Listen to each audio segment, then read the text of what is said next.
Today's video is sponsored by Skillshare. Sport is and always will be controversial. Formula One is no exception to that rule. Now, it wouldn't be fair for me to say that drama has only happened recently in Formula One. It's always happened, but obviously recency bias and social media makes it feel like things are kind of more dramatic than they ever were, but it's always been the case. And talking of bias, that word gets chucked around a hell of a lot on social media these days. So today I thought it would be interesting to look at 4 of recent F1s I've picked from the last kind of 5 years, most controversial, polarizing, divisive incidents, and look at them in a different way. All 4 of these incidents include a certain Mr. Lewis Hamilton. Now, obviously, read into that what you will. What I will say is that what makes these incidents even more controversial is that they're happening at the top of the order. And Lewis has been dominating the sport for the last kind of 4 or 5 years anyway. So it's not like controversial incidents don't happen throughout the grid, but when it's a midfield incident, it's not as headline as when it's, you know, the top 2 fighting. Plus, I did put the shout out on Twitter asking what you lot thought were some of the most controversial incidents in recent F1, and these 4 were by far and away the most recommended. All of these incidents include drivers from different teams, so I haven't included Hamilton and Rosberg, for example, because they're on the same team. You'll see why in a minute. Visually, it's very important they're on different teams. Oh yeah, and it's been a while since I've reminded you lot to make sure you subscribe to the channel. About 45% of you aren't subscribed, which is pretty good, but not good enough. So get to it. Cutting out the cars, putting them in different places, blending them into the background so they look half decent. I mean, they're not perfect by any means. I know my way around Photoshop pretty well though. I've been using it for, like 10 years now. And I still remember how intimidating it was the first time I jumped into it. I thought, I'm never gonna learn this. And I wish at the time I had an access to a program like Skillshare. Skillshare has thousands of vetted courses covering graphic design, animation, creative writing, music production, photography, marketing, entrepreneurship, and plenty more. If you are new to Photoshop and are looking for a step-by-step beginner's guide, then I would recommend Daniel Scott's Adobe Photoshop CC Essentials training course. 9 hours and 39 minutes, so loads of content covering all the basics of Photoshop, split into 88 bite-sized chunks to make it much easier to digest. And if you are interested, the first 1,000 people to click the link in the top line of the description will get a free trial of Skillshare Premium membership, so go get on it. All right, let's settle into this alternate reality where things aren't quite as they played out in real life. A trip down memory lane to the 25th of June 2017. We're in Baku at the Azerbaijan Grand Prix, and the protagonists are Lewis Hamilton and Sebastian Vettel. If you know what I'm going to be talking about already, well done. Valtteri Bottas and Kimi Räikkönen tangled into turn 10. Daniel Kvyat and Max Verstappen both had issues, retired from the race. That brought out the safety car, which is where things went Pete Tong. Sebastian Vettel leading the pack, Lewis following closely to make sure Seb doesn't get the jump on him.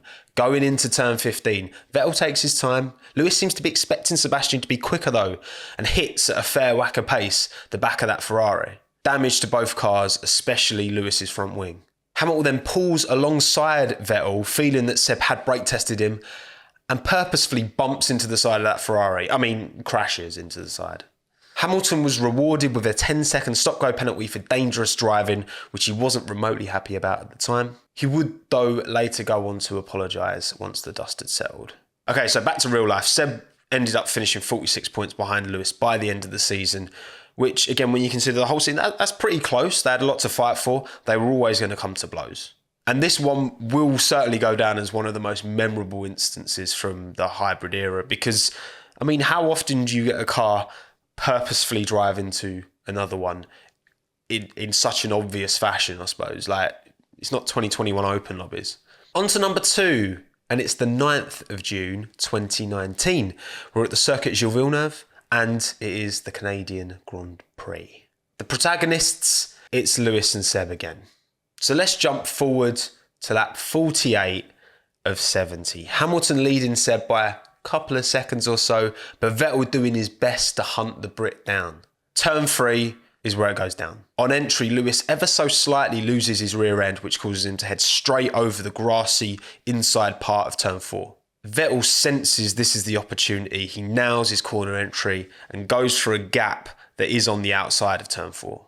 With Hamilton though, he's trying to keep his car from spinning. He goes in a straight line, he carries that, moves across, and all of a sudden that gap that Vettel saw is closing quickly.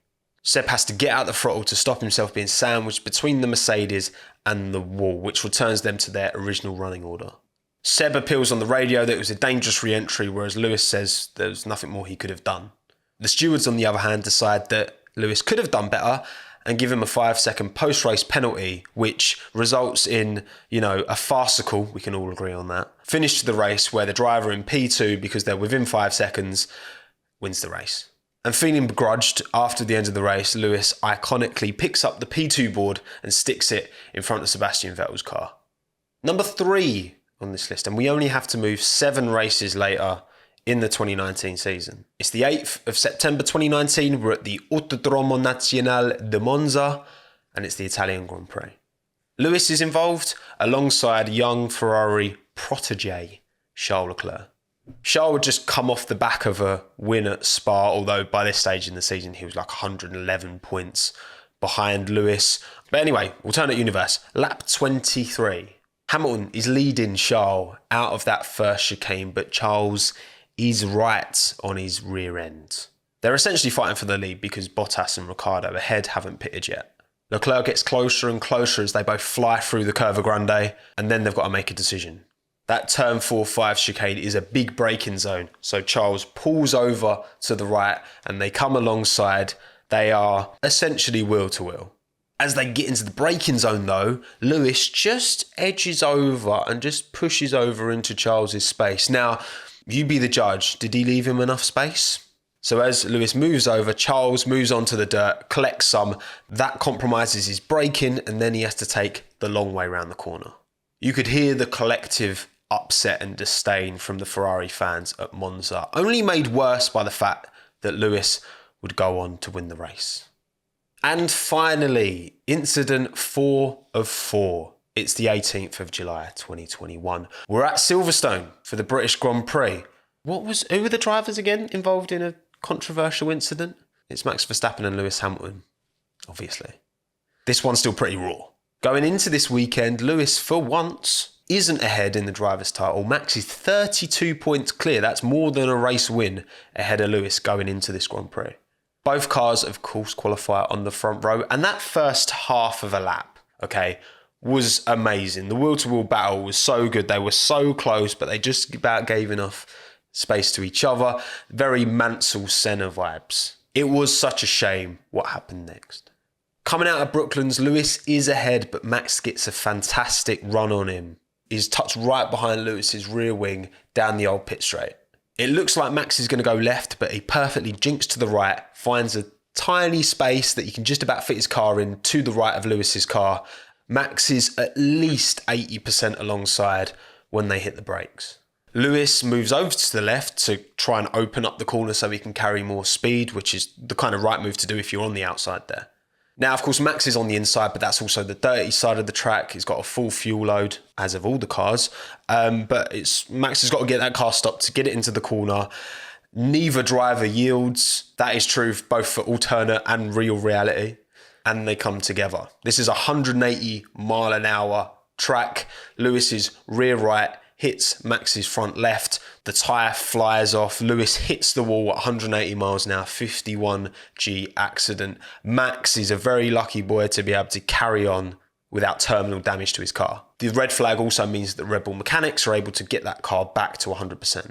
The stewards deem Max to be more at fault for the incident, so they give him a 10-second penalty, but that's not enough to stop Max from coming through the field and winning the race, taking victory from Charles Leclerc with only a few laps to go. An even more difficult result for Hamilton fans to take, the fact that Max won it, but was also deemed to be more at fault. And that's it. All 4 incidents looked at as if the drivers were swapped around. Now, if you've got this far into the video, you might be wondering, what was the point of this, Tommo? On a face level, it's quite interesting to, what if things were different? It's quite fun. But there is more to it than that. I want to ask you watching, seeing all of these 4 incidents play out with the drivers reversed, Has that changed your perspective on any of them? Be honest with yourself. Because I want to go back to what we said at the start of the video when we're talking about bias. We all have favourite drivers, we all have favourite teams. And there's obviously absolutely nothing wrong with having preference, right? It's sport. But again, to be biased is to allow those preferences to cloud your ability to be objective, to make objective judgment calls about situations, right? And look, we're all guilty of at times, myself included, right? It's very human. It's very human nature to want to back your corner and stick up for those that you support most. But I do try my best. I always consciously try my best to look at these situations, take away the colour of the car, take away the name of the driver, and just try and look at things objectively.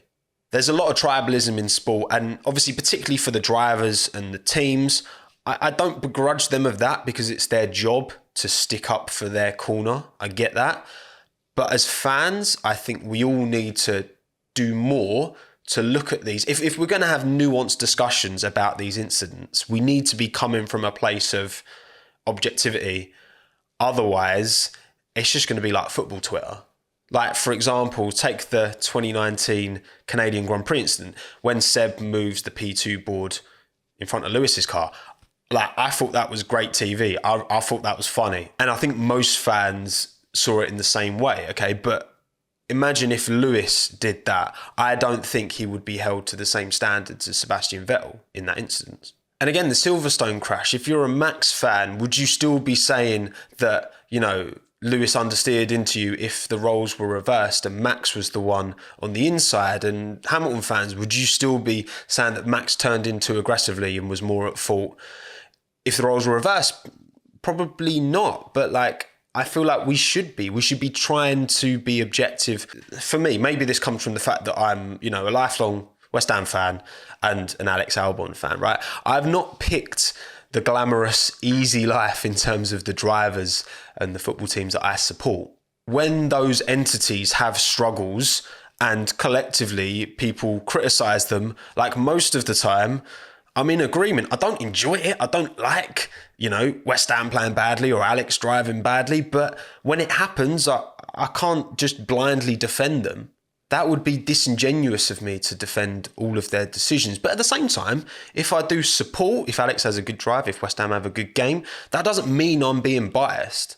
But again, it's all opinions. We're never all going to agree. But I think as long as the intent is pure from most of us and we're at least trying to look at these things objectively, especially Twitter, can be a bit less of a storm.